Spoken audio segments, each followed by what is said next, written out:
Hello everybody, welcome to Breaking the Cycle radio show on powerextraradio.co.uk. So we've just had a few technical issues in the studio as per usual, and it's all down to me. On Facebook, can you please tell us if you can hear us? Thumbs up, love heart. Welcome everybody to the radio show and Facebook Live. So today in the studio we have the lovely Beverley Webb. I'm going to turn the camera around in a moment just so you can see Beverley, but I just wanted to say welcome. Welcome to the chaos. And today's show, guys, is all about listening to Beverley talking about her adversity, her aspirations, her achievements, and just generally about survivorship, resilience, and about Beverley's work. So if you have any questions, please let us know those questions, and we can help survivors out there get to grips with what's going on for them, and maybe we can help you with your recovery in some shape or form. So I'm going to turn the camera around now so we can speak to Beverley. Hello. Hello. And you know what? We've only got your head. So let me just readjust. Beverley, tell everybody, obviously they all know your name now, but just tell everybody a little bit about yourself without giving too much away. Hello, I'm Beverley. I will say I'm proud to be in my 50s. Fabulous in 50s. Wow. 54 actually. I've got two children. I've got a son who's a barber in Soho, very creative, and he's nearly 28. And I've got a daughter who's a maths teacher. She's nearly 26, and she lives in Sydney, Australia. Oh wow, so you've got a brain box in the family. Absolutely. I mean, I like maths, but she teaches further maths. That's beyond me. And I have two lovely stepchildren as well. So a stepdaughter, Molly, who's the same age as my daughter. They'll be 26 this year. And a stepson who's 15, Jamie. Hi. So you've got a whole spectrum of ages. Absolutely. Yeah. Do your children know that you're a survivor? They do know I'm a survivor. It's not something that I've always talked about with them, especially when they were younger. And I did protect them from a lot because, in all fairness, I wasn't in the right place myself. Okay. So I wanted to make sure that I was in the right place. And it's as they've got older, the information's there for them if they want to ask questions, because I'm a big believer in opening conversations. And it's happened naturally as well in progressing in what that I do and the work that I've always done to a certain extent. Lovely. Now, every person that comes in here, I always say to them, you share what you want, when you want, and if I ask you a question that you don't want to answer, you just say, pass on that, thanks, Chris. Right? So it's completely up to you. And also, we've got people listening and watching that we don't really want to trigger, as you know, in our work. That's Absolutely. Really key. However, we do have to touch on some of the stuff because we want people who are watching that are not survivors and who are listening that are not survivors to get it. And people get it if we share it with Absolutely. them. So there's a line, isn't there, that we've got to try and get across. So can you tell me a bit about whatever you want about your adversity, what you actually went through and how that probably shaped you a little bit? Absolutely. And just to reassure anyone who's listening, how I like to describe my story is I will share the headlines. Okay. I won't necessarily always go into the detail. Yeah. So that's making sure that anyone listening can relax and breathe now and listen. So I'll start really my story when I was 4. So I was 4 in May, and it was in the summertime that I remember the police come in the Black Maria, and we lived in Penge at the time, so not too far from Bromley, where we are today. And we were taken, that was myself, my brother and my sister with my mum, not sure where my dad was that day. We were taken to the police station, and at that time it wasn't traumatic, it was just an adventure. Everyone was lovely. And we were taken for my mum, which was a bit traumatic then, I won't say it wasn't, and we were taken to a children's home in Orpington called Avonstowe. and we were there for 6 years. And in the meantime, my mum had another boy, and he came and joined us when he was 6 months old. And she did have two other children, and they stayed with her. So finally, I am actually the eldest of 6 children that my mum kept, but she did have 2 others that she adopted out, one older, one younger. Now, the thought of me going into care to some people is probably quite daunting in itself, but for me, it was the best thing. And I am the woman I am today because of some of those people bringing me up. Wow. So being in Avonstowe Children's Home, which is sadly gone now, it's a housing estate, I only wished I could stay there. It's really weird for me to hear someone say that they were in a care home that actually did them good, because I hear so many horror stories of people that have gone into care homes and they were abused within the care home. Yeah, and it's really sad to hear those stories.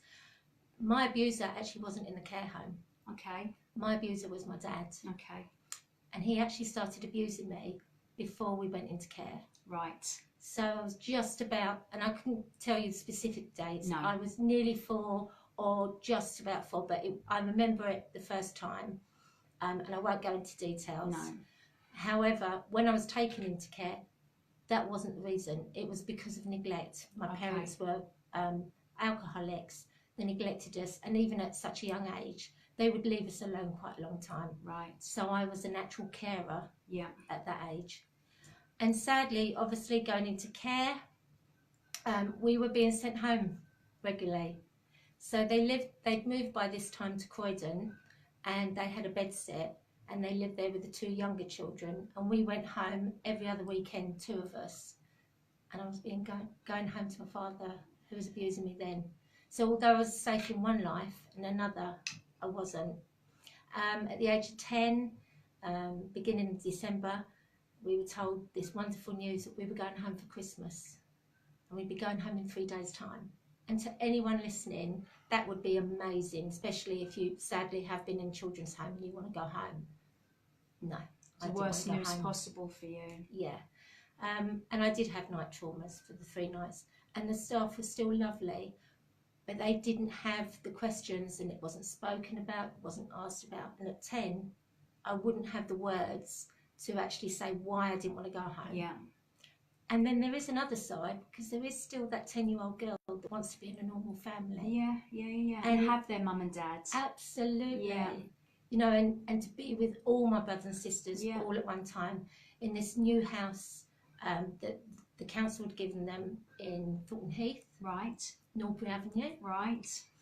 And so it was really, really double-edged sword. Yeah. The reason why I'm smiling, Beverley, is because you grew up near me. Absolutely. In Penge, Bromley, Thornton Heath. So there are so many parallels between your story and my story, but they're still different, massively different. So you were dreading going home for that Christmas, but you couldn't tell anybody because you didn't have the words, as most of us don't at that age, to verbalise what's actually going on for us. So how did the abuse that you endured impact you? Well, it continued in different ways as well, because when we went home, for the first year we had other families nearby that were supporting my parents. Because if you remember, if I was 10, my mum was only 26, 27 and suddenly had six children of the age of 10 and under. So, and both of them did work, my mum and dad, ironically, but they were alcoholics. They were in the pub every single night. So I became the carer again. And at the age of 13, we didn't have gas, and then we didn't have electricity. And it didn't affect me at the time. You just got on with it. Yeah, we did, didn't we? I didn't know any different. That was a normal family. And so to get my brothers and sisters up ready for school, sort them out in different ways. If one of them was sick and my mum was working, obviously I'd be taken out of school. But I loved school because I always had this innate thing inside me that knowledge is power in a good way. Yeah. It gives us choice. So school I loved, but then I had such a different backdrop at home. Yeah. And I often think about that, but I do go back to the time I was in the children's home, and they taught me so many good things about being able to nurture, love, having meals, that I was able to continue that for my brothers and sisters. And then when I was 13, and something I'm very, very vocal about and very grateful to the people is, obviously some of our neighbours were concerned and they picked up quite a few different things. So they phoned into the NSPCC with a concern. Oh, wow. Obviously nothing happened straight away. We used to be dropped off at Crystal Palace Park. Yes. Every day in the summer holidays, go to the fabulous adventure playgrounds, which are not there. I'm so surprised we did not meet up. I swear that we knew each other, because that's where we was every day as well. This is so surreal. So we'd be dropped off about 8:30 in the morning, picked up at 6 o'clock in the evening. And I found out later in life that the staff members in the adventure playground were very aware, and they also phoned the NSPCC with their concerns. And what's amazing is, I think sometimes people think if they've got concern in their phone, that someone's going to go trailblazing through all the doors. Yeah, they don't. It doesn't happen like that. But because they'd had a couple of concerns, calls, they then did some more research and found out that the 3 eldest of us were actually still under a court order by the Bromley Court. So in fairness, that meant that Bromley Borough were responsible for us, even though we were living at home. And on Wednesday, November the 8th, 1977, I came home from school, and our social worker was sitting there, and the 3 youngest had already gone into care, but they went under Croydon because they went under a court order. We lived under the Croydon Borough. And then we went back into care in Beckenham. So there was a lot going on there. Yeah, Witnessed my mum and dad fighting, so domestic abuse. I will say, and this is going to sound difficult for some people, my mum and dad actually had fights. So it wasn't that my dad was just beating my mum, and I don't say that lightly. No. They actually fought each other physically at all different times of the night. Right. My dad was a physical, a physical man, and that would go around to the children as well. But I'm not going to say anything about their story, because that's their story to tell. I'll only tell mine. Yeah. But it wasn't unusual to be woken up when they came home from the pub on a Friday night, and there'd be lots of shouting and screaming, etc., because that was payday. Yeah. Do you remember the weekly paydays? Yeah, obviously, yeah.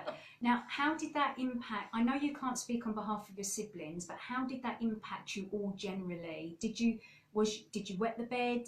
Did any of you act out in any way? Were any of you subdued? Were any of you angry? Well, how did it affect you? Yeah, ironically, me being the carer, I took that role on, and I took it. I look back now, and the only thing I did for myself was my education. So at school, I did everything. No one had a clue.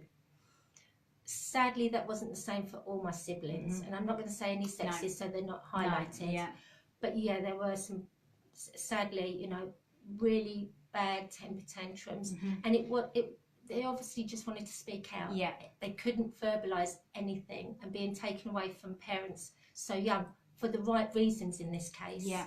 But then being sent back home, that was probably the worst decision ever made. And I will say, when we went back into care the second time, and I was about 13, 14, I remember being at another meeting, and they wanted us to put us back with all our parents again. And I said no, because by then we'd all been separated. And the impact then, I think the hardest impact, and still is the fact that you've got 6 children that were traumatised, and yet we've never been able to work together as siblings. Right. Because dealing with our own individual trauma hasn't made it easy for communication, and my mum is still involved with some of them. Right. Okay. Which is another complexity to the situation. And my dad was, until he died. How long ago did he die? The year before Diana, 96. Right, Yeah. okay, so quite a long time now. Yeah. Yeah. Yeah.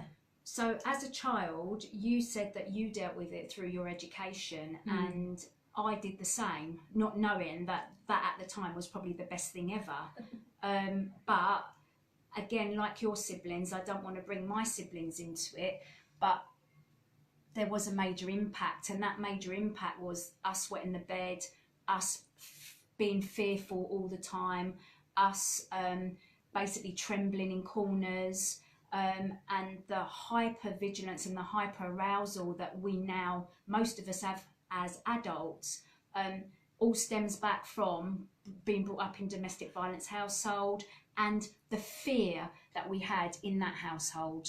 And absolutely. And isn't it funny how, even talking like this, a lot of that just happens. Yeah. And I call it my third ear, because Okay. going into my adulthood, and even now, I can tell someone's emotions, how they're feeling, just by how they're moving in their body. Okay. Because that third ear, I'm hyper alert. Yeah. And that's something that it just became commonplace and still is there.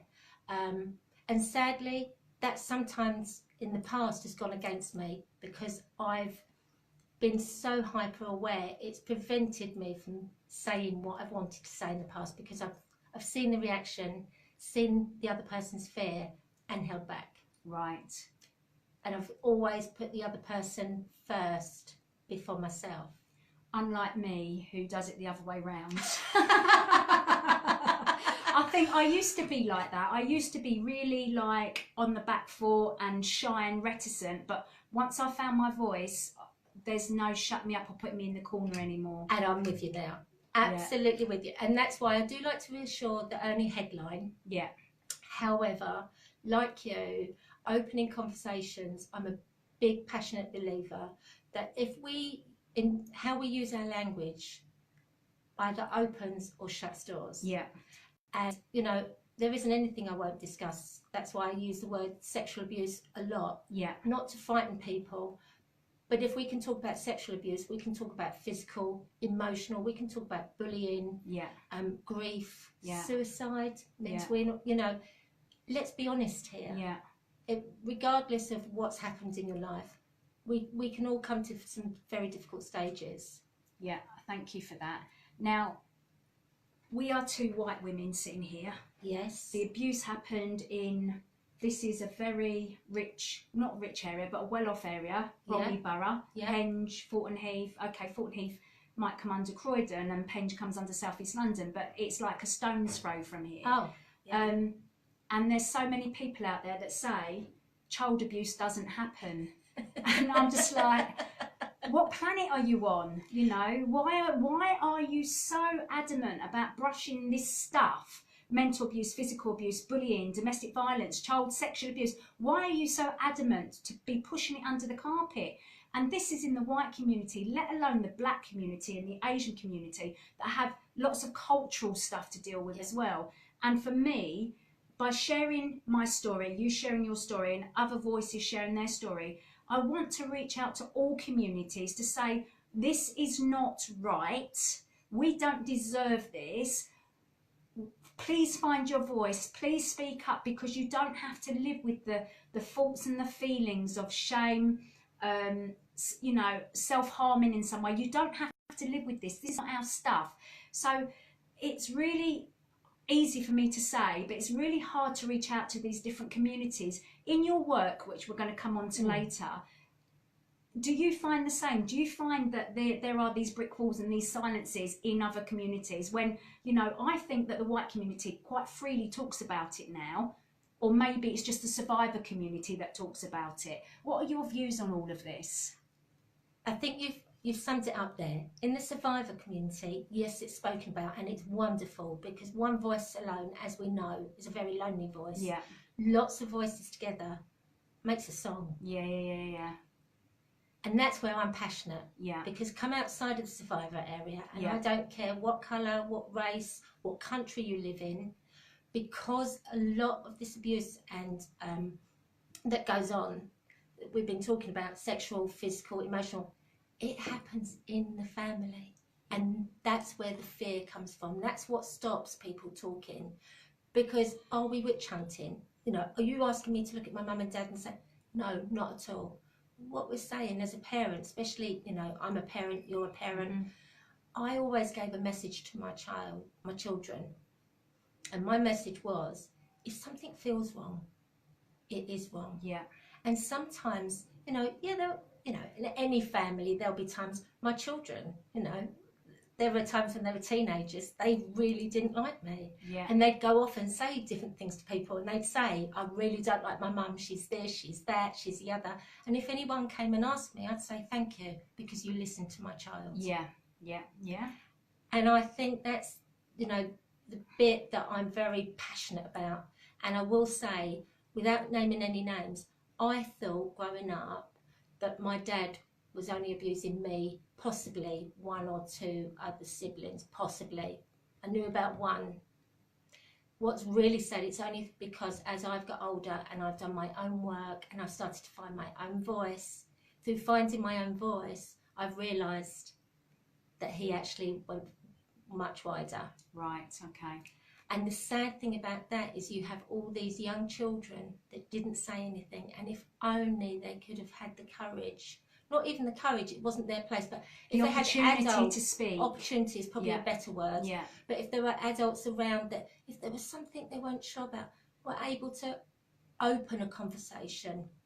And one of the things, and I will say, I am watching it now, it's a bit of my guilty pleasure, we sit and we watch Love Island. You might, love, I don't. Well, I've started to watch it with my stepson, funny enough, but we sit there, you know, there's lots of families, we sit there and we watch Love Island, we watch X on the Beach, you know, you name those programmes, but we don't want to talk about abuse. No. It's like, don't talk about it, because if we talk about it, it's going to happen. And actually, why can't we just talk about it? And another big one is suicide. You know, I'm very passionate about that, because and this are facts from Mind. Yeah. They'll tell you that when anyone's contemplating suicide, they think it's their only option. Yeah. And that's how sad it is. And if somebody was only able to give them a window for them to open up about how they're feeling, it would change, you know, very much change the outcome there. But we're scared. Because if you were to tell me you were having suicidal thoughts, then I'd be thinking, oh, what do I do? What do I do? And that's where having this knowledge means we can support people. What support do you have? You know, let's find somewhere to help you. And so that's why I like all these conversations. Going back to the cultural thing. Yes. Obviously, if you are told by an adult, if you're told by an adult to keep a secret, and that's what we probably all were told at some stage, keep a secret, or if you tell anybody X, Y, Z's going to happen, someone's going to die, you're going to die, or you're going to end up somewhere, like in care, for example, that was one of our things. They will do anything to blackmail you into silence, so you are silenced. But I think cause I had Vanessa Bob on last week, a lady from the black community who was speaking out about the fact that more people, more leaders in different communities need to step up, especially in BAME communities. They need to step up in order to give survivors in those communities support and a voice, to give them a leg up. I think that culturally that there is just a lot more shame and a lot more power and control in other communities other than our community. And this is the sort of thing that we need to start breaking down. Do you have anything to say about, you know, I know in your work you might have come across this. I just want to pick that thread at the moment. Yeah. Well, actually, and I don't think you know, Chris, I'm going on an expedition in October and I'm going to Malawi. Okay. And one of the biggest things that I'm going there for is I'm going there because of my work, but to enable the women that are looking to rebuild their lives, because they are, you know, in violent relationships, they're survivors of sexual abuse, and even more so in their small community, speaking out is a no-no. Yeah.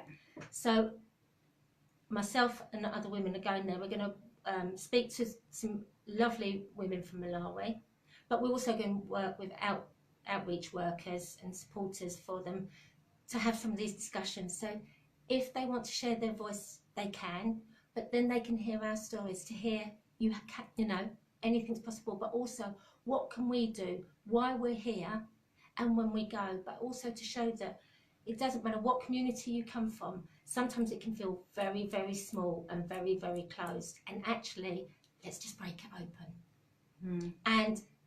And I do believe in love, and I am very spiritual here, and I do believe that anything spoken with love, even something, you know, difficult by sharing, then it's the only way that we're going to stop. And I can't say enough. It's not easy. That first time you find those words, I mean, I remember where I was 24 when I first found those words, and I shared them to my ex-husband, and I got drunk. Right, okay. And my next words were, I can move out if you want. I know. I look back now and I just want to put my arms around that girl, because I really thought that now it had come out that he wouldn't want anything to do with me. Yeah, so you took the blame and the shame right there, didn't you? Absolutely, absolutely. Yeah. And then I went back into my shell. Yeah. Because I'd opened it, and then it wasn't until I had my children I wanted boys, because I thought they'd be safer. Okay. That was just one of those things I saw, and at that time I believed that it was only children, girls that were being abused at that time. And it was when I had my daughter, and what was happening, my son became the age that I was, and he was mirroring my age. Yeah. And that's when I had to reach out. You know, everything was crumbling. I was having night terrors, everything. I couldn't stop it. So I reached out to Samaritans. And I'd say that for whatever community you are, you know, I've spoken to loads of different people and friends, and they'll say it was their religion that they were fighting, you know, their culture. That there's always a reason, but basically it's the darkness inside you don't want anyone to see, and you'll find that they're going to see the real you and the guilt and shame you carry. But you know, the guilt and the shame and the blame that you carry is not the real you, is it? Oh, it's the real you is well and truly deeply hidden, because you've never been able to show the real you. Absolutely. And when you find your voice, I think we do then show our true selves, and some people don't like it. Because actually, when I found my real self and I put everything out there, and after I was then supported by people and not put down by people, I then thought, oh, and I felt quite powerful in myself, for myself, but I also felt a bit like, now I can do what I want, say what I want, and do what I want, but you can't, because then you've got to rein it in. Just because you find your real self, you can't then go and do exactly what you want to do and say what you want to say, because it will get you into trouble. So it's almost like you break out of these chains, and you're like, oh, I'm here, and then all of a sudden you're like, oh, calm it down, rein it in. You know, you find yourself, but you do have to be respectful of boundaries again. Absolutely, but in different ways. Yeah. And there is, you know, I like nothing more than being able to share things, but I also like fun and laughter as well. So I try and mix it up with both, you know. And there may be today, someone may be listening, someone may be watching, and they think, actually, this isn't for me, and it may be a friend of mine even. And sadly, if it's not the right time, then fine. They may choose to unfollow me. However, for anyone who it's not the right time for, at least they've heard a little bit. It's an opening. And then for that other person that is sitting there listening now, who suddenly finds that their friend or themselves wants to talk about something that they've been holding on to for a long time. How wonderful, because now they don't feel alone. Yeah, absolutely. Okay, so we're just going to give Beverley a minute to just have a break. So for those that are watching us, please go for a wee and a cup of tea. For those that are listening, we're now going to play a tune, and I haven't uploaded Beverley's tunes because I've been so busy, but I'm going to play Hello by Mr. Lionel Richie, is it? Oh, yes. Okay, so for those listening, here's Hello.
you.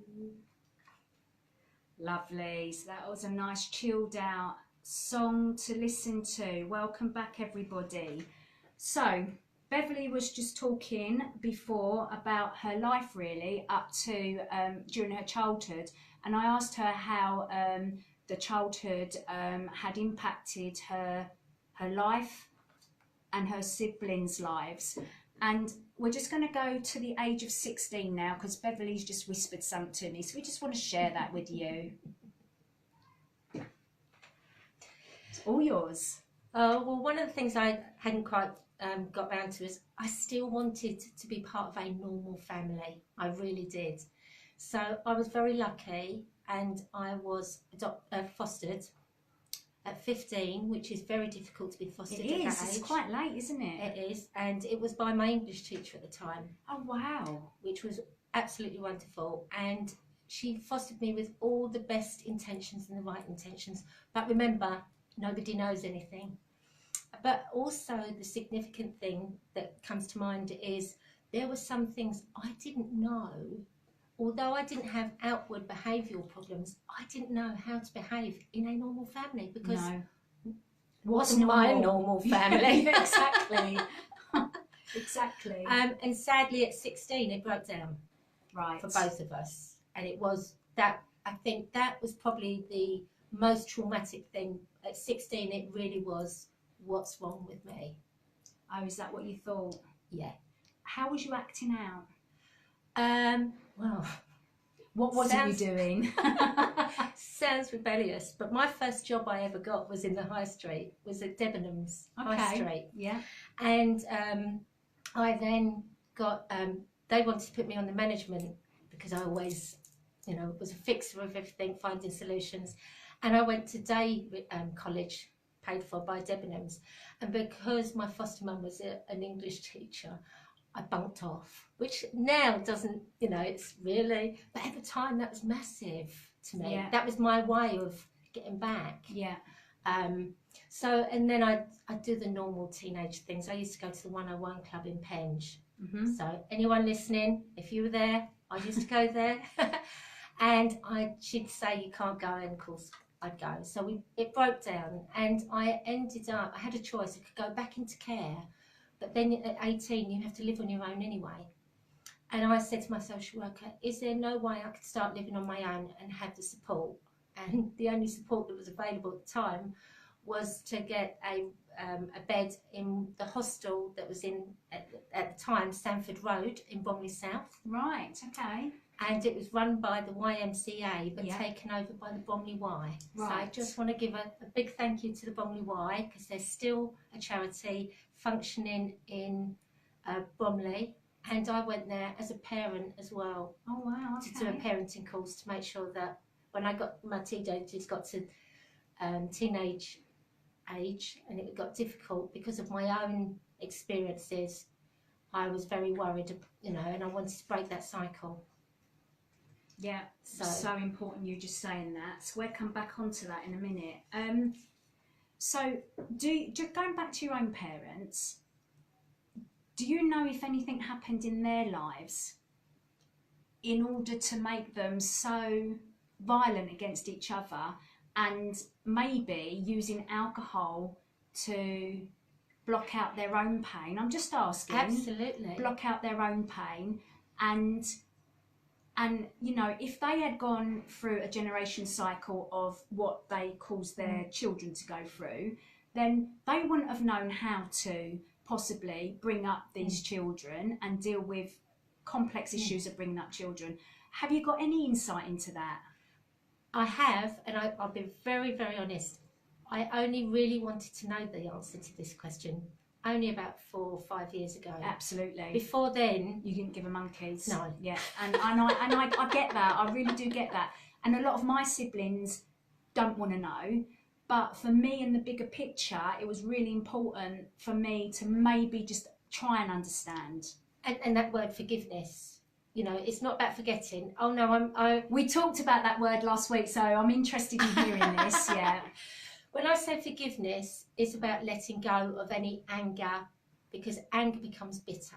Okay. And it's internal. And as I was told years and years and years ago by someone who said it in the best way, and I took it, she was being very, very honest. She said, if you continue berating yourself and being angry, you are continuing in the abuse, and you can't blame anyone else but yourself. That's hard, isn't it? That's a hard pill to swallow, being told that. But ironically, to me, one thing I've always liked is honesty. This person said it with love. Yeah. And they were being so honest. And I went away, and I went, you know, I did. You was angry when you heard it. I wasn't angry, but I was like, whoa. Now you're saying it's my fault. Yeah. And that's how I took it at first. Yeah. But then it got me thinking. I thought, actually, I hear what you're saying. Yeah. I hear what you're saying, and how can I stop this? Yeah. So with personal development, yes. And then, like I said, going back to my parents, I did start to ask more questions, and I'm very, very pleased to say that I'm very close with my uncle, who's actually my dad's brother. Right. And we do often have conversations. I asked him, he didn't know, and he actually wanted to foster me and my brother and sister at one time and wasn't able to. Right. So we've been able to, I started off by asking questions, then in conversations there were different things that came out, and now we have some very honest conversations. I see him regularly, and my dad was the middle child of 3. Mm-hmm. My mum was the middle child of 3. Right. And it's ironic because both my parents have brothers and sisters that, you know, would never do the same. Okay. Completely different characters. Right. They've never understood it themselves. Yeah. My mum, it's been spoken out, and I will say this, there's been questions of whether she's had mental illness at times. Okay. So she was possibly, when she was compliant in certain behaviours, not necessarily about the abuse, I'm not even suggesting that.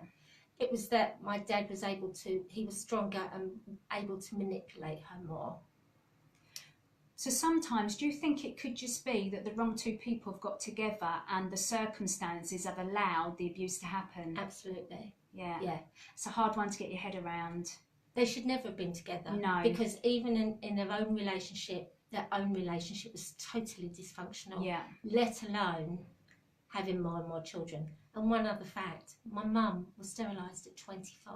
Right. And she'd had 8 children. Wow. And the doctor even said, are you sure you want to do this? Yeah.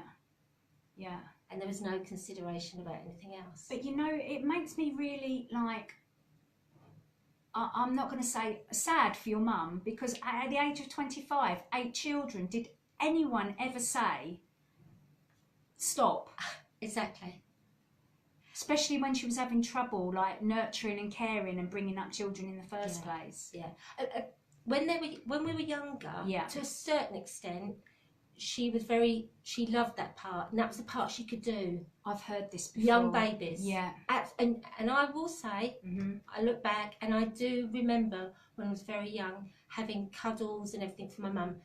Was she able to run a household? No. No. Okay. Was she able to run a family functioning?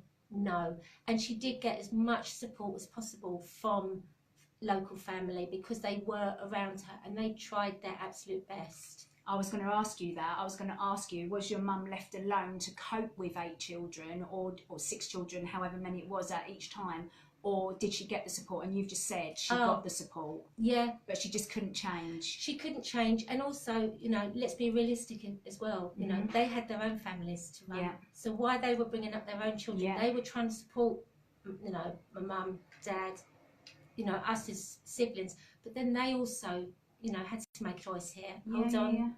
We've got to look after our family. Yeah. And there were decisions made and they had to move away. And it's been quite painful for them as well sometimes. Yeah.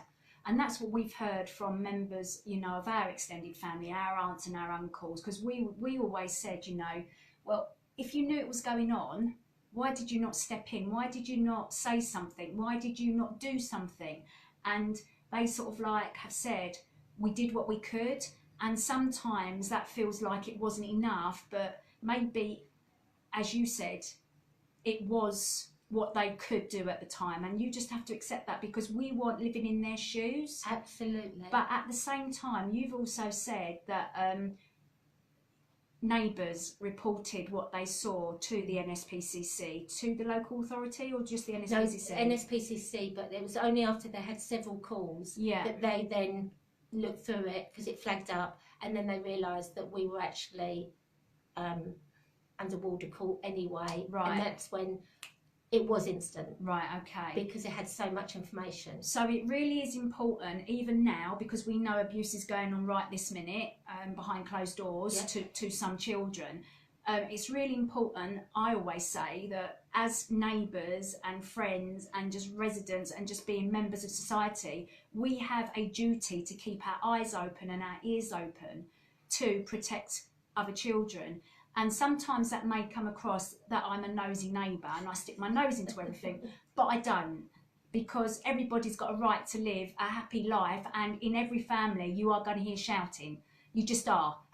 Because, you know, we all argue with each other in our families. But what I'm saying is looking out for things that are not normal. Yeah, and listening. Yeah. We don't listen enough. We don't, especially children. We may be in the year 2018, but there's a lot of words that are said by children that are ignored. A lot of behaviour that is ignored. Yeah.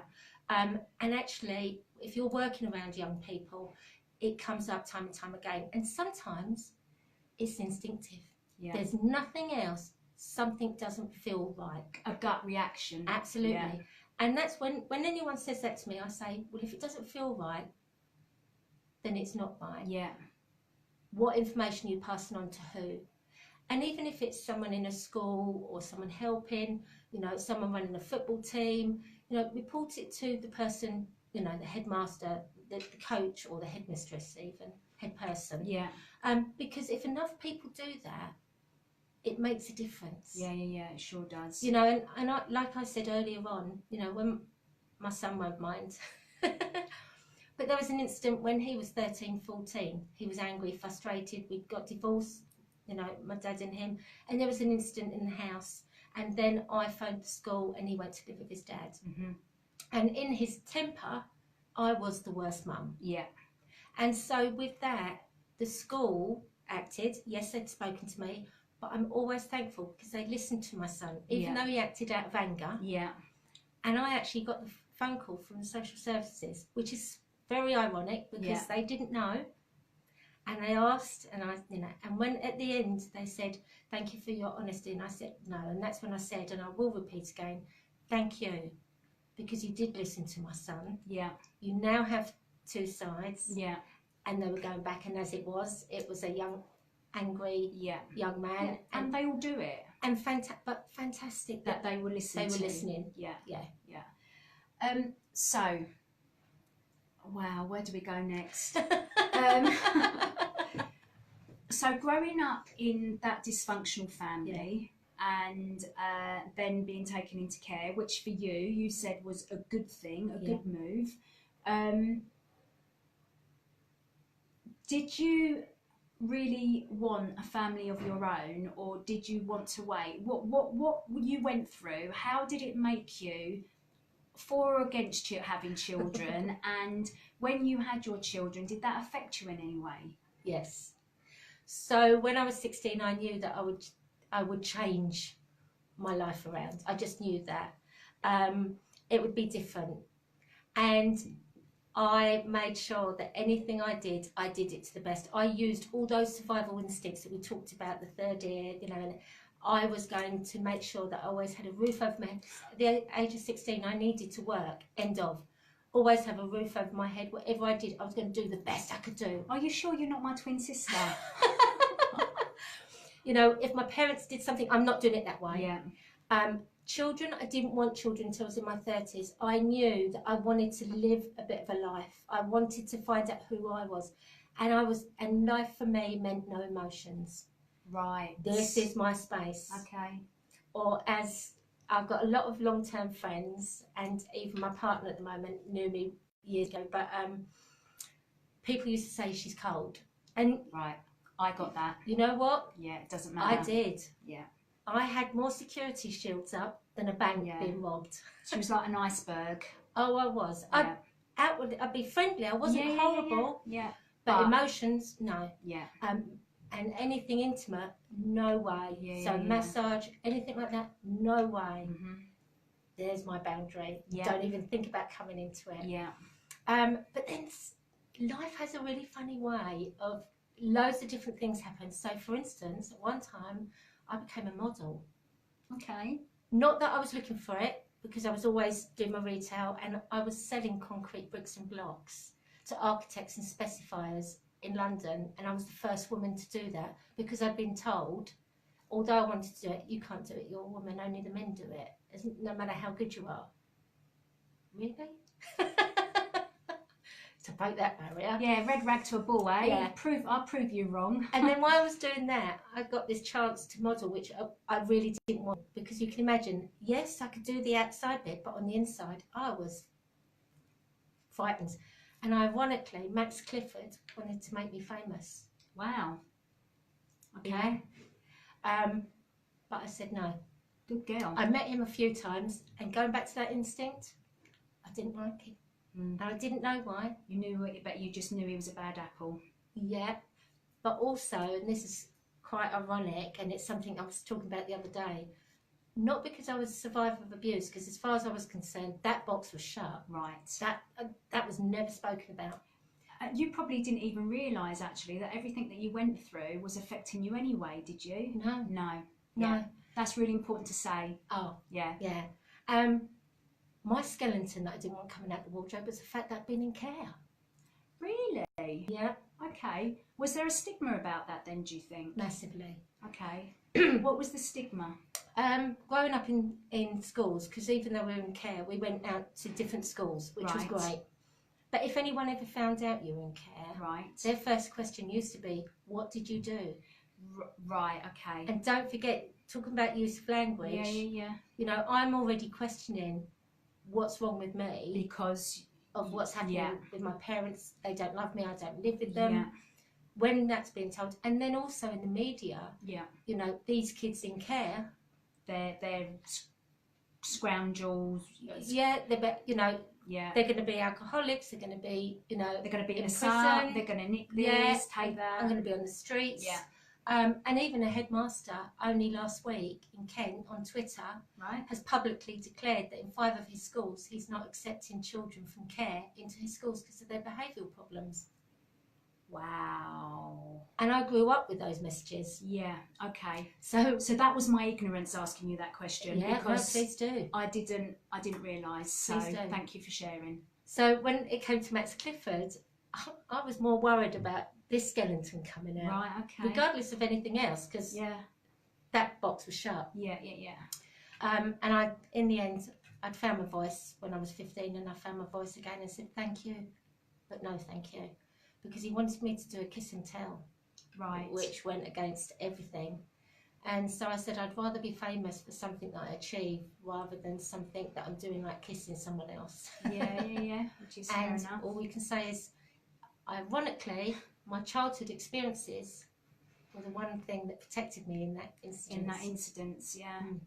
But you can turn that, you can flip that, and you can almost say that people that have gone through what you've gone through, specifically, they wouldn't have that boundary or that care for themselves. They would just probably think they're worthless.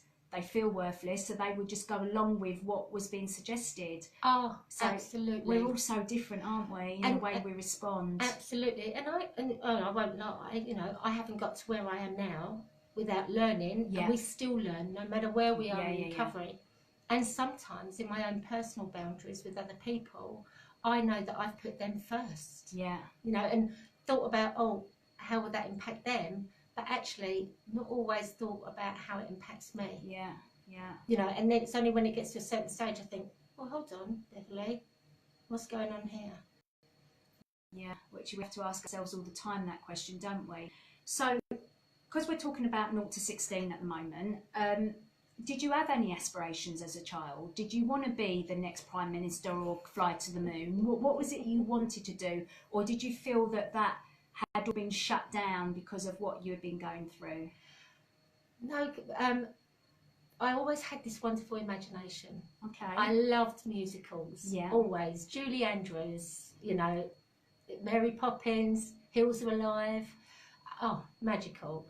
So I even remember being in junior school, that was in Orpington, Darwickwood Junior School, and pretending to drive a Mini to school. Right.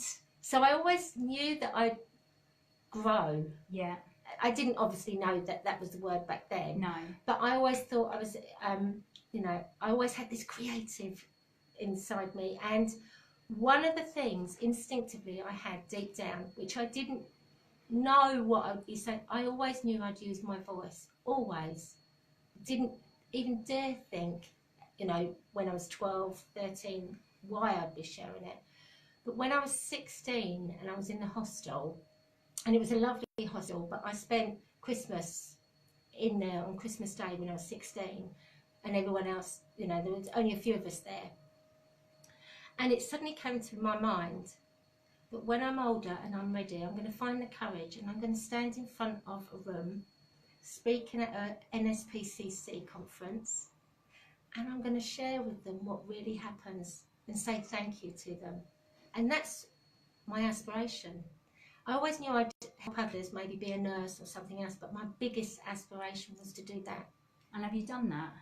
I haven't done it yet with the NSPCC. But it will happen. But it will happen because I'm doing it in different formats at the moment. Okay. Yeah. So, yeah. Yay, wow. So it's really ironic because I can't say I knew that I didn't want to necessarily be Prime Minister or anything like that. I just wanted a voice to get out there to protect others. I always knew that that would proactive awareness. That's where you'd end up. Yeah. Okay, so that was your aspirations as a child. Tell everybody now, if you can, well, you can, you've got a voice. Tell everybody now what you have achieved as an adult, and take your time over this because I know you've achieved lots of things.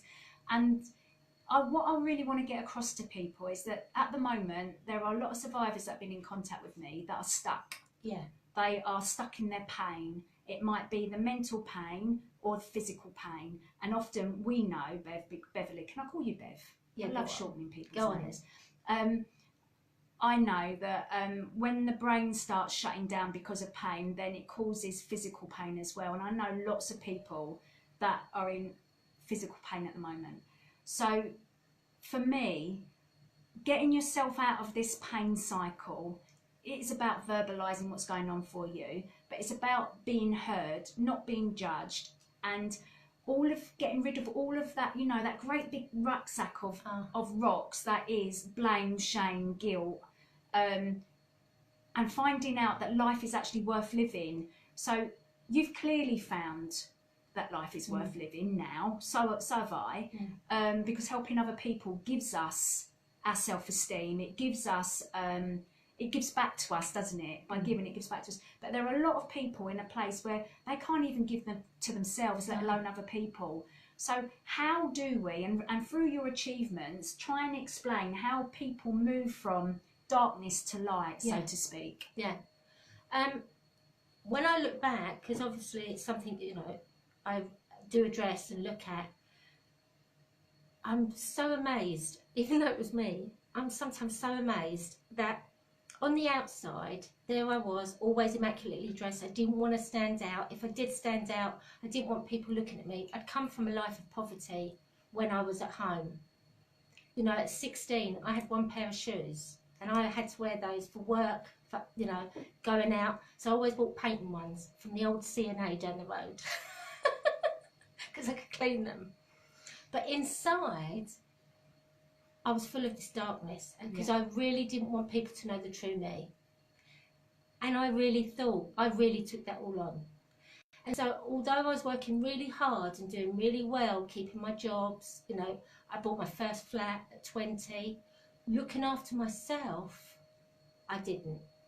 And what's quite amazing is when I look back, the pain I used to have with my mouth, for instance. Right. I was riddled with ulcers. Right. That's a clear sign of mental distress. Yeah. Yeah. I can tell you it's a lifetime of mental distress. And my mouth was one of my key things, and I didn't clean my teeth. Okay. And there's a reason for that as well, because every time I went to the dentist, I'd be on that bed, I'd have to detach. Right. And I wasn't in control. Okay. So that just triggered me so many times. Yeah. So anything to do with the dentist, which was ironic, because when I was in as a model, they used to say, you've got lovely teeth. And I think, crikey. Yeah. And it wasn't until, and I was with my ex-husband, and it wasn't until I had children that I realised that I couldn't continue. My relationship wasn't the best relationship. I was living somebody else's life, is how it felt. You were surviving? I was. Yeah. I was, that was absolutely surviving on the highest level. Yeah. Everything around me, I mean, I had a white picket fence around me. Yeah. Everything was perfect. So it looked lovely. It Absolutely. looked good. Yeah. And I wouldn't step out without makeup on. I mean, I've got no lipstick on today. This is who I am. You look beautiful. But I'd always have lipstick on. Right, okay. Just about everything. My nails were immaculate. Yeah. Everything was immaculate.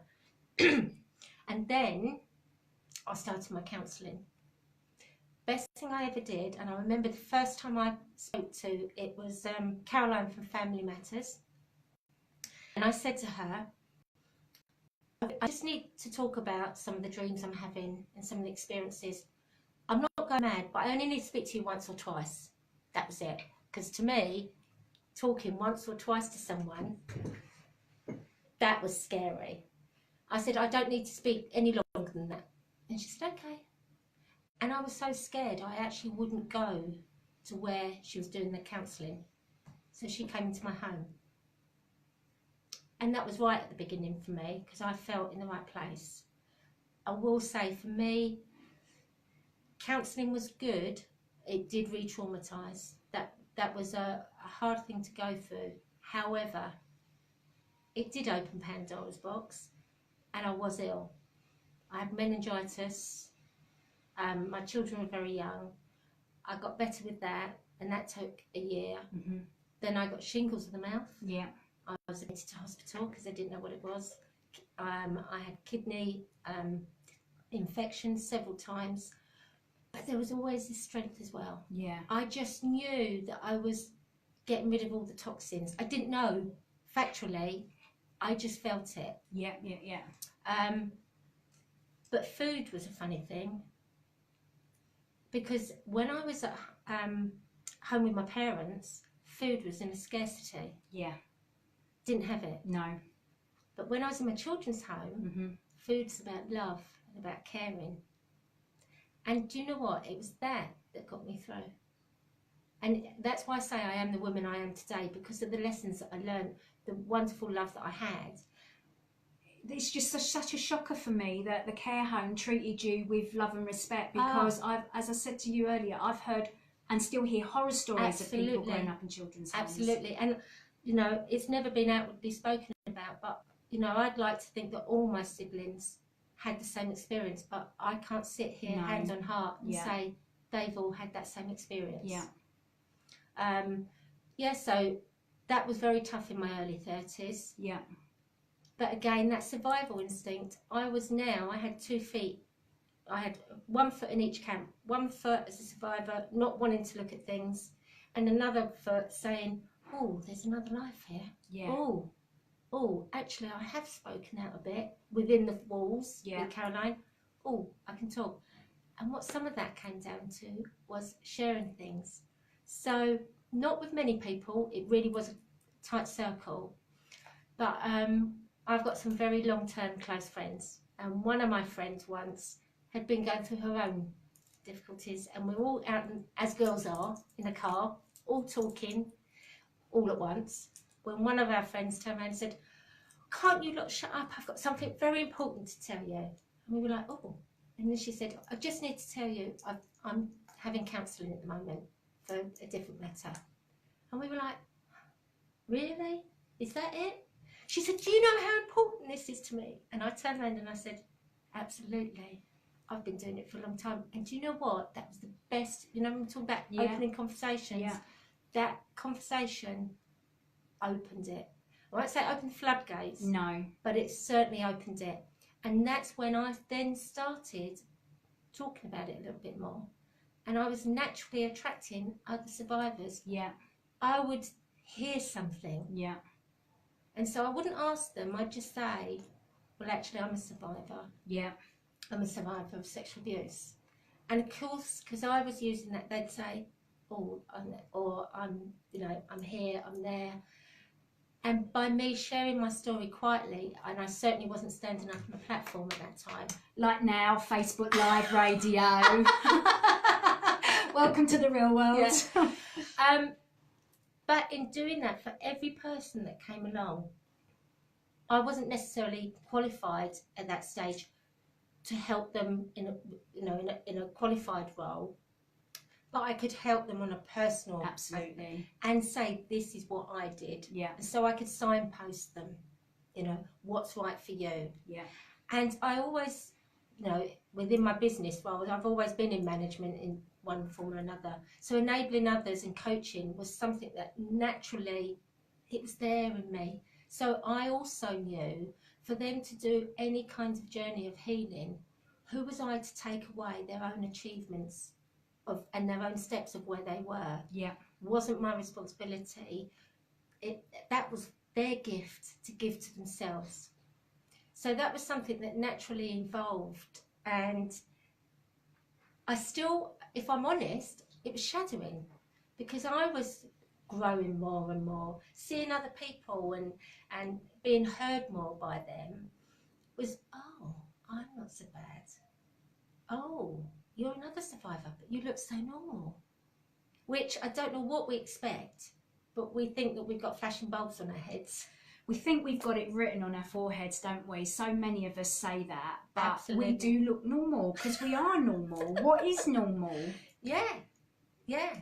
So it's through that journey, and through my own progression with my life. So I'd got divorced.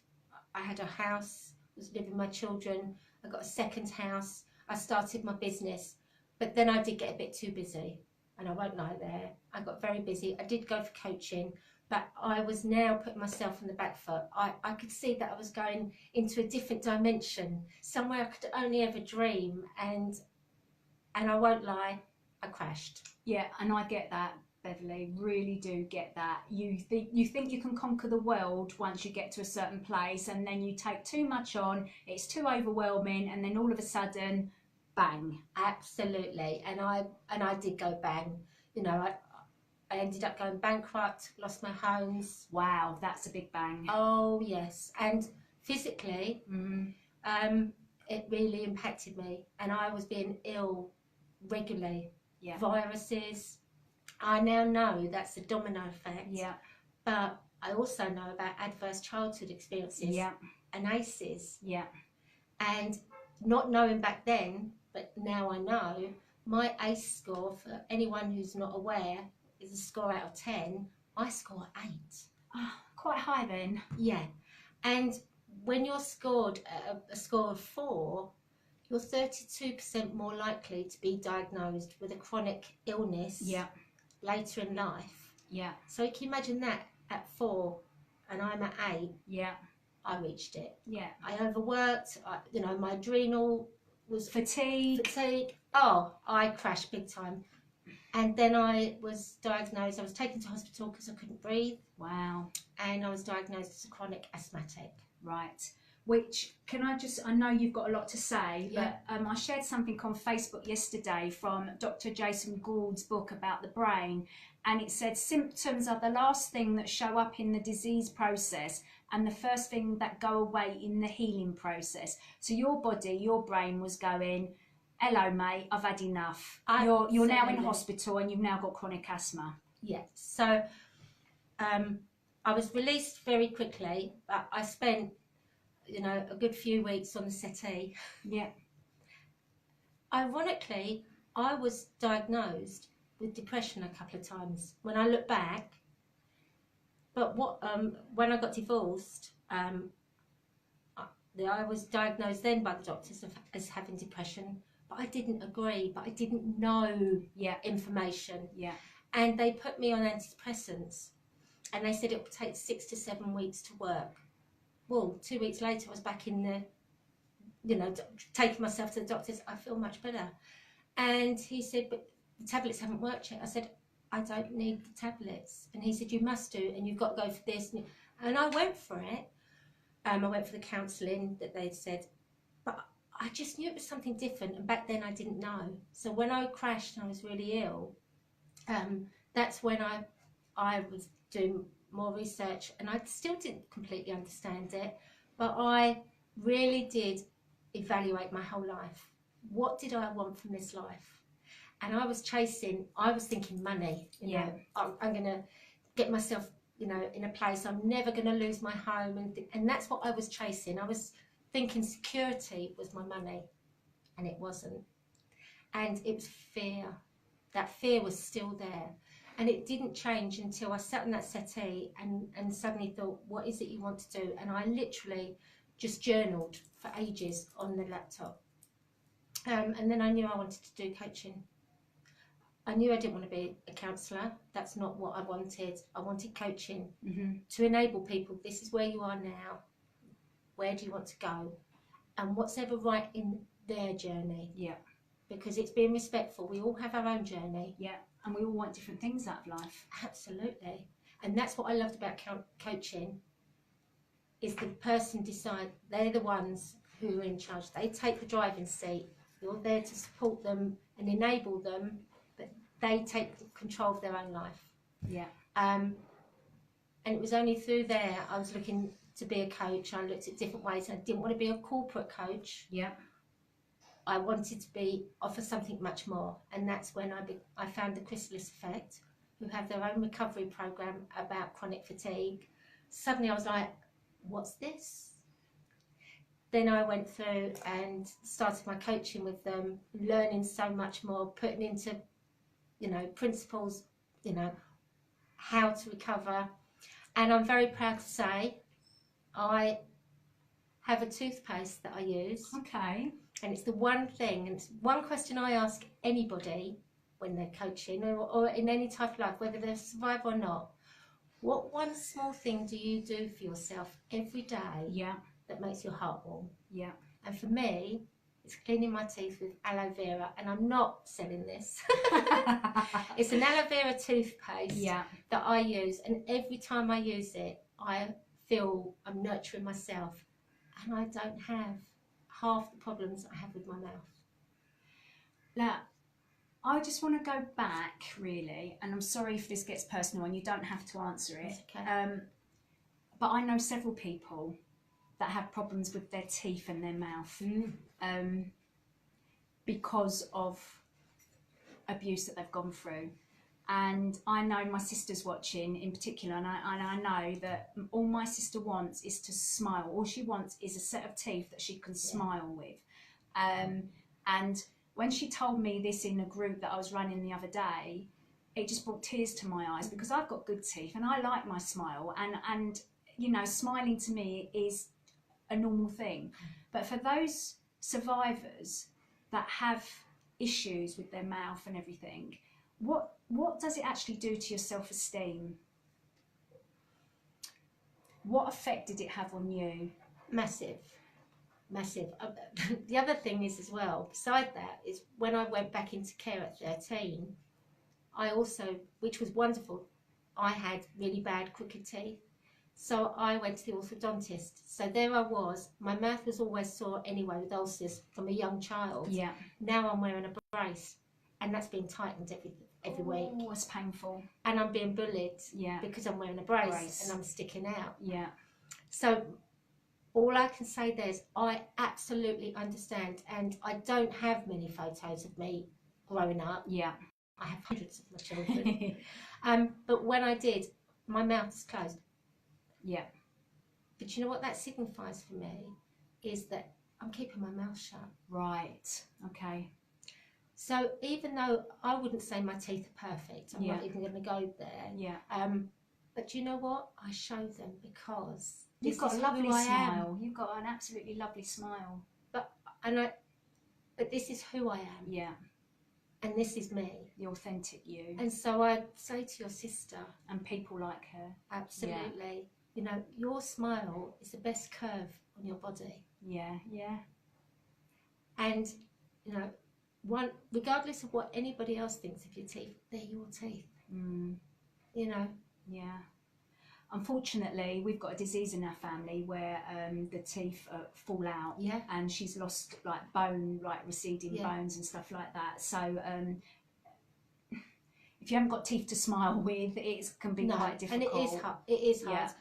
And I wouldn't normally share and highlight, but I've actually lost a tooth that if I smile too much, and I have pictures taken from the right, Yeah. you can see that gap. Yeah. But you know what? Yeah. That's part of Yeah. who I am. And it's about acceptance. You know what? Who says you can't smile because you haven't got teeth? Yeah. And not only that, I think if you've got something to smile about, that also helps, you know. There are some survivors out there that feel that their life is so down. Oh. And they feel so down that they've actually got nothing to smile about. So it's that's almost, how do we get people out of that? And I'm belittling it when I say frame of mind, because it's not a frame of mind, it's the way that they feel and the way that they are. But how do we even begin? So you in your coaching program, Step Forward, how do we even begin to get people out of that thought and that feeling, that way of life, to start even taking a step forwards to getting a life back for themselves? So I go back to what I said about what one thing. Yeah. And that I say to anybody. And we also have a closed Facebook group for survivors as well. Okay. And that's something, self-care. And when I say self-care, I'm not talking about getting dressed is important, yeah. But what do you do for yourself? Just one thing. It can be the smallest. I've shared here that mine's about cleaning my teeth. Yeah. You know, for some people it could be a cup of coffee. For some people it could be a jog. You know, for some people it could be even getting out of bed. Yeah.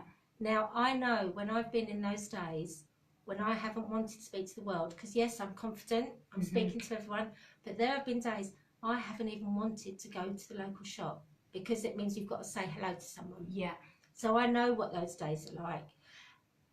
But then when I started to go over into the other side, then I'd think, right, get up, clean your teeth, look in the mirror at that person, now you can go back to bed.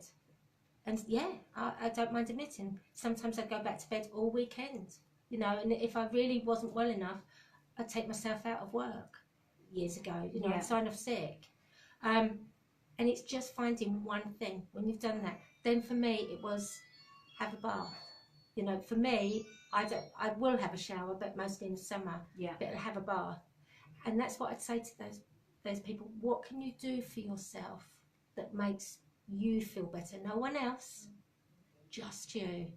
Because once you start doing one thing and recognizing that you're doing it for you, and even enjoying the feeling that it gives you for you, then there'll be another step and another step. Yeah, and I agree with you for that.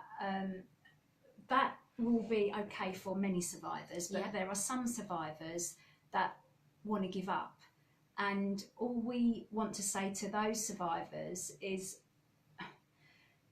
please don't give up, because you are worthy. Absolutely. You are, you know, you're a human being. You are worthy to be in this world, and you've got something to add to this world. So for those people that are finding themselves that, you know, can't get out of bed, that can't do something for themselves because they just don't feel like they're worthy of doing anything for themselves, phone a helpline. Oh, yes. Phone Samaritans. Phone someone that can actually listen to you, where you are, and meet you where you are right now.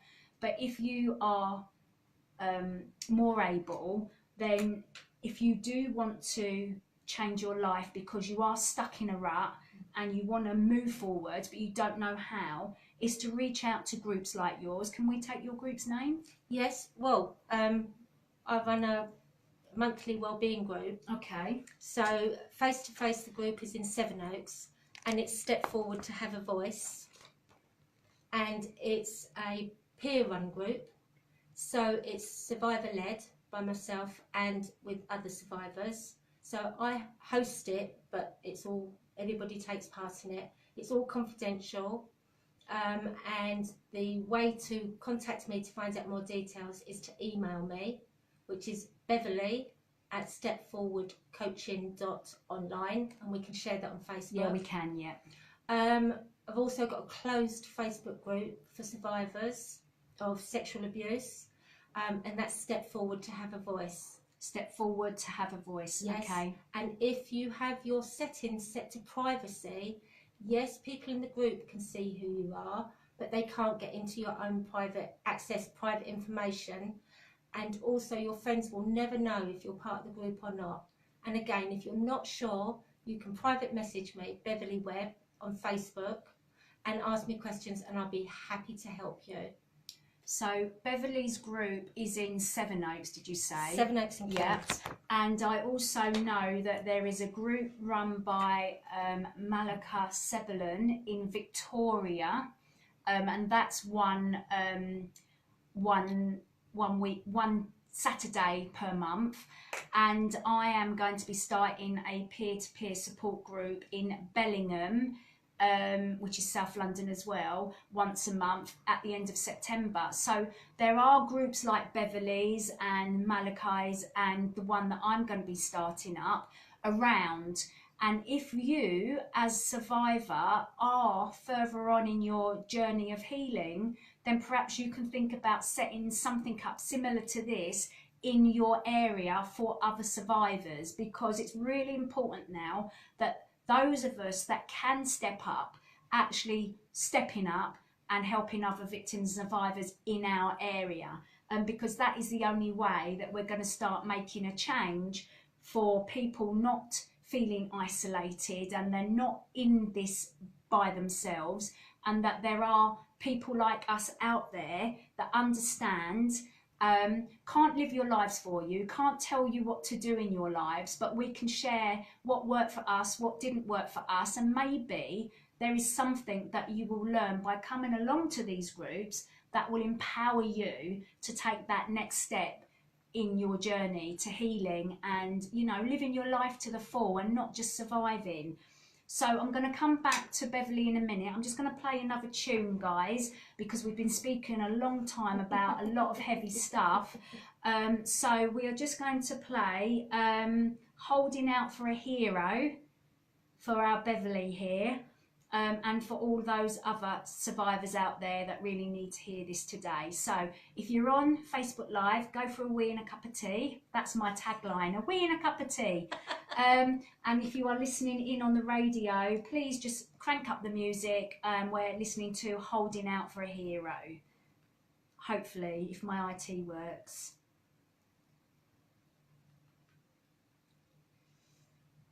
No. Double click. Fab.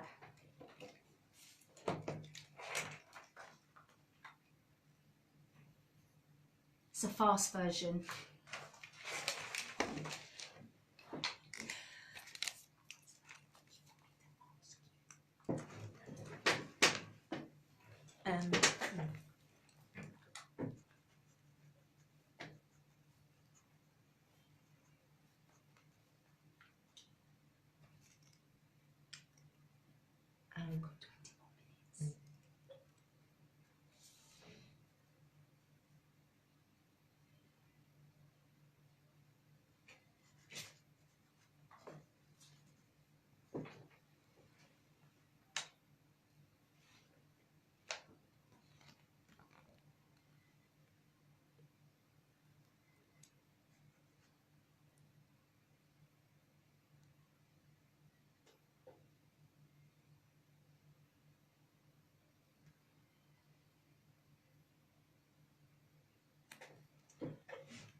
Lovely. So there you go.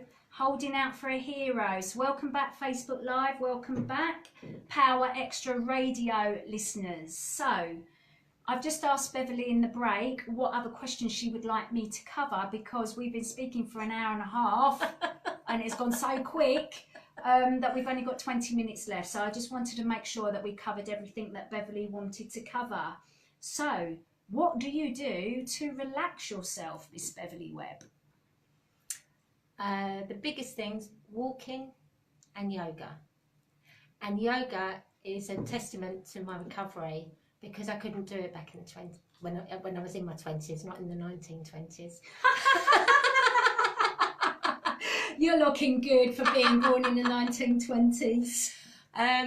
Yeah, so my yoga is massive, and I will say I went this morning as Good well. girl. And I am able to sit still now, which, as you know, Chrissy, It's hard. Wow. Yeah, it's the only time I can actually sit still. Otherwise, I'm thinking, oh, I can do this, I can do that, I can do that. Or walking. I love walking by the beach, one of my favourite places. And sometimes, even if we're not going to the beach for any reason, I will drive an hour or longer just to go to the beach, to walk my dogs, or just sit there. That's my gift to me, that, if I need it. So, like, I'm particularly busy this week, and I will make sure that I get down there this weekend. What beach do you like specifically, or you don't mind? I don't mind. I tend to go to Sandgate a lot. Where's Sandgate? It's between Hythe and Folkestone. Okay. And like you say, where's Sandgate? What's lovely about it, it doesn't get busy. It doesn't have lots of tourists, so you can actually sit there and get peace. But you can also walk along the beach to Folkestone, or the other way to Hythe. Is it sandy? It's pebbly. Oh, right. Okay. But they've got a concrete pathway all the way Oh, along. fab. Yeah. Yeah. Love Samba. Canberra even. Samba, Canberra. Samba sands. I love Canberra, Yeah. and again, that's lovely memories, because when we was in our children's home, we used to go to Pontins at Canberra Sands for Right. holidays. What a dive, though. Oh, not then. Oh, it was posh back then, was it? It was. Guys, let me just clarify something. Why I say it's a dive is because I went to a lot of fitness weekenders there when I was training as a fitness instructor. Me and my friends would go there for fitness weekenders, and by the time we finished, it stank, because you can imagine all the sweat from all the classes. So that's why, it's probably a palace now, but when I went, it smelled. Have you seen some of the houses on the beach at Canberra Sands? Lovely. Amazing. Yeah, amazing. Yeah. Oh, yeah. And one day I will have a house right by a beach. Okay, and Yeah. I'll be coming to visit. Yeah, there's on my vision board. Okay. Yes. We was talking about vision boards the other week, actually. Do you believe in them? I do now. Yeah. Yes. I've always done lists, and I didn't do vision boards. I couldn't get it. I won't lie. And obviously, it's a learning process with anything. And being creative is something I've always loved, but I've always thought someone's going to judge it. That's another thing. Well, if I put it down, it might not be good enough. I love photography, but I've always held back. I now have an Instagram account, and I won't say there's loads and loads of pictures on it, but you know what? I've learnt now, even if you don't like it, I like it. Somebody else might. And that's important. Absolutely. It's what can I do for myself that makes me happy, no matter who else is out there. It doesn't matter if they're judging, because at the end of the day, their opinion doesn't matter. What I want for my life matters. Matters, absolutely. So on my vision board that I've done, I've got one part of it, it's got about Australia, etc., because that's where my baby daughter lives, although she's a lot taller than me. And then on the other side is about retreats. I've never been on a yoga retreat. About being abroad, because one day I'd love to have a home abroad. But more importantly, there's a picture of a table. It's a long table. Right. It's outside, and it's got loads of chairs, and it's people sitting round it. Okay. And then in May this year, having a conversation, and I heard about a retreat that was being put together, and I was finding out the information for a friend who really needed it. Yeah. And my son said to me, well, why aren't you going? I said, I'd love to, but I'm already doing this or doing that. And he said, well, it's your birthday soon, why don't I pay for the ticket Oh. to fly you there? Yeah. And I went, and it happened to be my birthday, and we went to this farm that was all arranged, walked round the corner, and I was in tears because there was the table that was on my vision board, and it was beautiful, and I did cry. It was lovely, and it looks like something out of Mamma Mia, and as you know, I like a musical. Yeah, and it's coming out this Friday, Saturday, isn't is it this? Mia? Yeah, this weekend. Yeah, this weekend. I'll be going. Lovely. So to relax, you like walking and you like yoga, and you went this morning. And I think it's really important for people to actually understand the importance of movement, especially if you're a survivor. But on the other hand, because lots of survivors are always on the move, because by keeping busy, you don't have to think. Relaxation is good for us survivors, guys. And I just wanted to read you a few things again that I wrote yesterday. The mind affects healing and repair, and stress affects the nervous system. So when we are highly stressed, and that is most survivors, I haven't come across any survivor that's not a highly stressed person.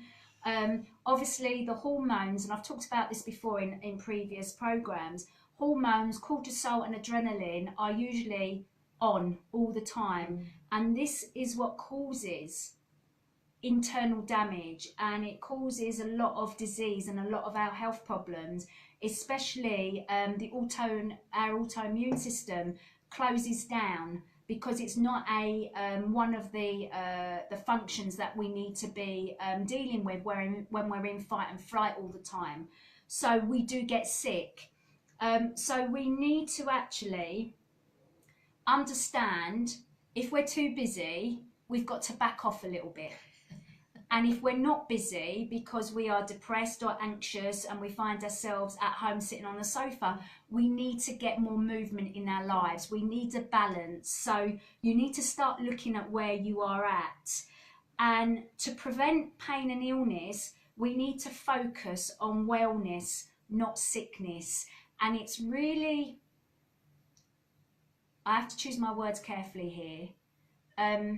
When we are highly stressed and are in pain, we do less because we don't want to be in pain. And that can be the worst thing that we could possibly do for ourselves. So even if we're in pain, we need to find, as Beverley said, to do one nice thing for ourselves. And then that one nice thing will lead to two nice things, three nice things. And before you know it, you will be out of the rut that you find yourself in. Or as I said, you might need that intervention where someone is coming to you to help you. But stress reduction and relaxation is crucial to getting the brain and the body to a state where healing can take place. So if we're running away from our problems, if we're keeping busy and we're keeping that stress high, and we're keeping our cortisol levels high, and we're keeping our adrenals high, adrenaline high, we are never going to be in a place of healing. And that's when it goes bang. We have our breakdowns, we have our ill health, we have our hospitalisation. So we do need to understand that this stuff that we're going through, the thoughts and the feelings that we're holding on to that are making us ill, we have to deal with them.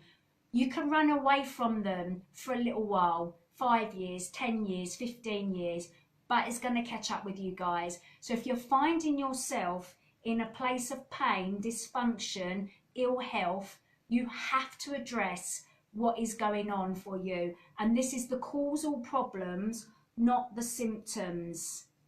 As I said before, symptoms are the last thing to show up.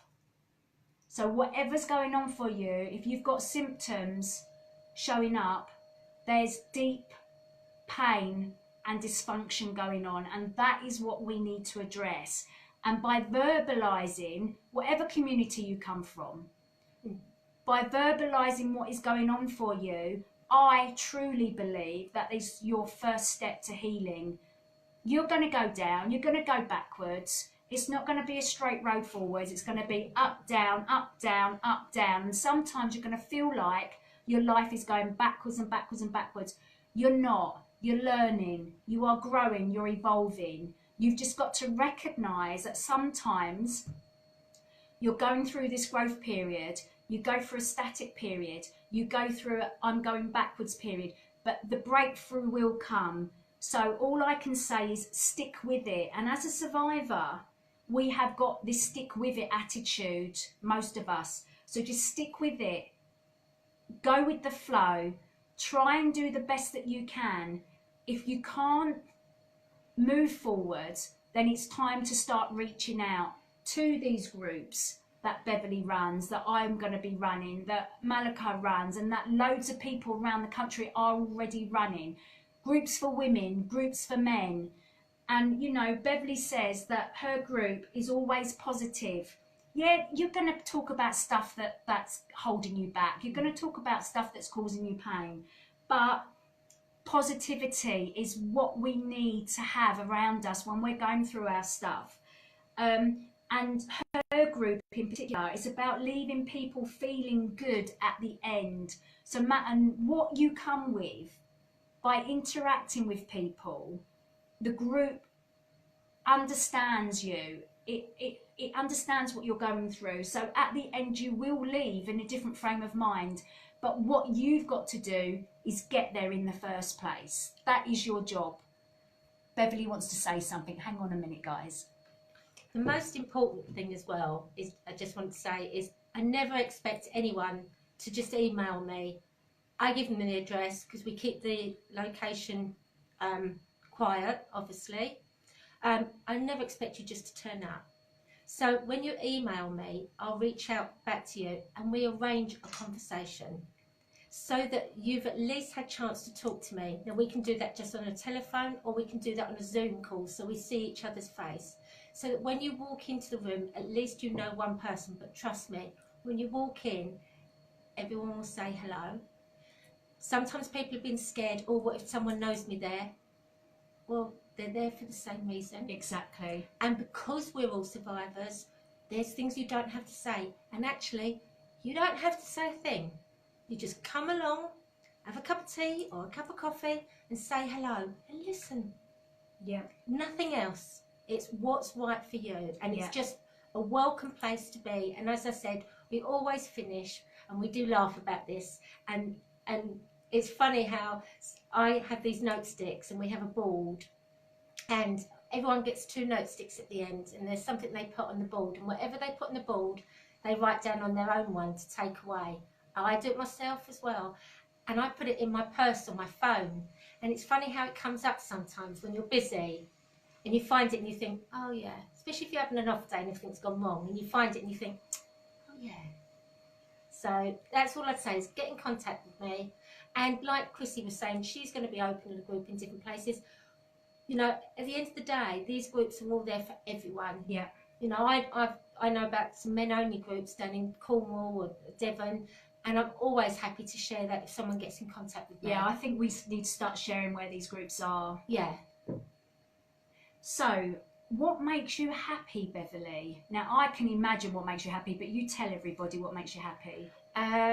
What makes me happy is singing and dancing with my friends. I'm not a dancer. Have you got a good voice? No. I've got a terrible singing voice. The reason why I asked that, because I love singing. No one around me loves my singing, but I actually love singing, and it's a way that you know, it just makes me feel good. It doesn't matter what you sound like, does it? It doesn't. No, and on Friday, it was lovely. I was going around to a friend's house thinking there was about 4 or 5 girls, and it happened that there were 20 of us. Right. And oh my God, we were singing, dancing. I became the Spotify DJ. Right. And do you know what? Even now, sitting here, it was just so lovely to have that time dancing. Yeah, so that's my best, singing and dancing and laughing. When you're in a group, but when you're on your own, you like your yoga, which is I've done in a group, but it's yourself, isn't it? I do it my and walking. Yeah, and walking. Yeah. Who inspires you? Well, I have to say my children inspired me, first of all. And if I was ever frightened, I looked to them, because they obviously come from a different background. And some of the things they do in their own way are very different. They're both individual personalities, but it's like, wow, they're not afraid to do that. So why are you afraid? And, you know, I lived with that fear for so long. So they were the first ones to inspire me, because if they can do something, you surely can. Yeah. But then there's other people, and, you know, one of the people that's always inspired me is Gandhi. Okay. And what I've always taken from him is, you know, in my dysfunctional family, there was a lot of violence, a lot of shouting, a lot of anger. And I like the fact that he was always quiet, and he used to always say about sometimes it's quietest talking, the quietest words are the ones that are heard the loudest. And that's resonated with me many years ago and has stuck with me. Hence, yes, I can't hide my passion, but I'm not a shouter. Yeah. My passion's always there, and it comes from the heart, and my faith and my strength and tenacity. But I think that's really important, and being able to just speak up quiet and listen to someone. Who else inspires me? Children do a lot. I mean, one of my favourite songs, and it does sing to my heart, is George Benson, The Greatest Love of All. Okay. That Whitney Houston also covered. Yeah. And that was also recorded by one of the girls in the children's home. Her dad recorded it and sang it. And I love the words about that, because our children are our future. Yeah, and that is why we do what we are doing, which is speaking out about child sexual abuse, because children are the future. And if we are going to break the silence around the taboo of child sexual abuse, this is what we're doing. And this is why I want you to share these Facebook Lives and the radio show. We need different communities to start speaking up about child sexual abuse and not brush it under the carpet. You've heard clearly today, and from all the radio shows and the Facebook Lives that I do, about the impact of child sexual abuse for decades. You've heard about the impact for the next generation. You've heard that specialist support services are underfunded and oversubscribed in all the radio shows and all the posts that I share on social media. You know, and these survivors, Beverley, myself, and so many survivors out there that have shared their stories or are supporting others, we don't do this because we want glory or fame. We do this because we want to show that there is love, life and laughter after abuse, but before we get there, we have to understand the challenges, we have to understand the pain that people are going through, we have to understand what is going on for them, so that we can then have conversations with people in positions of power that can make changes, like global changes to legislation, policies, procedures, so that we can put in place solutions that are to the benefit of victims and survivors today, tomorrow, but more importantly to prevent child sexual abuse happening on the grand scale that we know exists, but society wants to just go, it doesn't exist. Well, it does, guys, and I don't know how else to start communicating this. It exists. It has a massive impact. It has a massive cost to society, the health system, the police system, the judicial system. So we need to start hearing from more people like Beverley and the other guests that I've had on the show, to actually go, you know what, because children are our future, that this ain't right. And we as adults are going to step up and say, enough's enough. The movement is on the move. As I said, I'm going to go back to Beverley in a minute, but Danny Ryder, Wollstonecraft, along with a lot of other organisations, are holding the uprising. Parliament Square, no, I've got that wrong, Hyde Park, Speaker's Corner, 29th of July, 11 AM to 3 PM.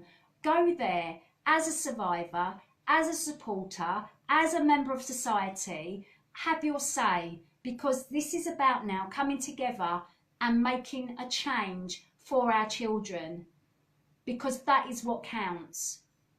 Beverley, I'm going to come back to you now, and you can have the last word. Whatever you want to say, round up, say what you like. You have 2 minutes, lady.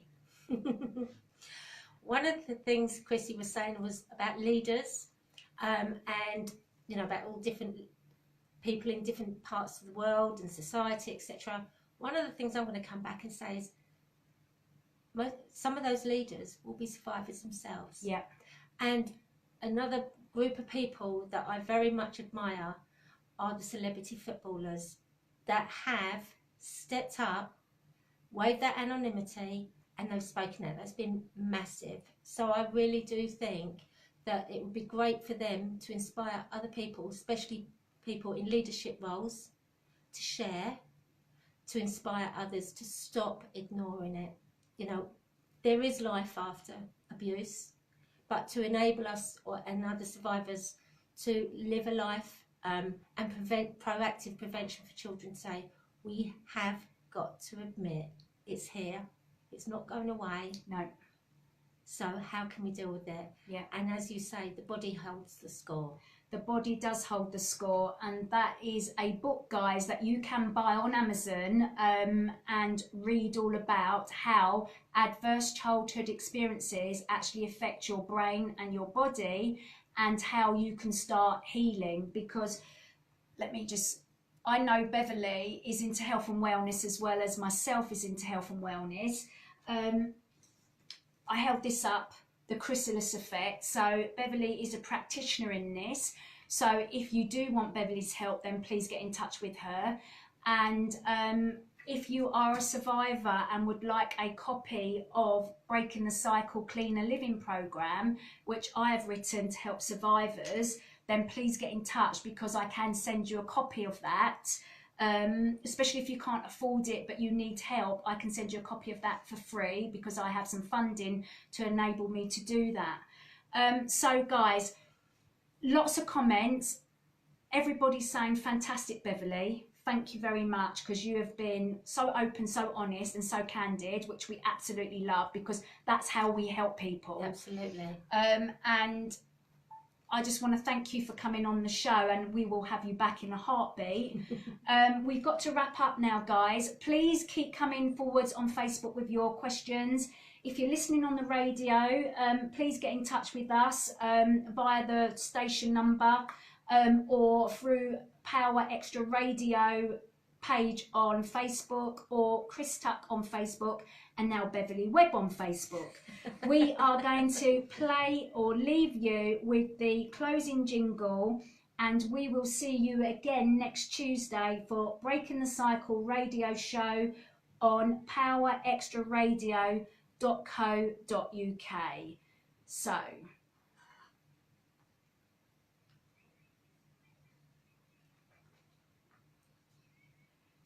So Facebookers, thank you very much. Please share this broadcast on your pages, in your groups. That would be much appreciated, and we will see you again next week. And any questions that you've had, I will answer when I finish. Bye for now.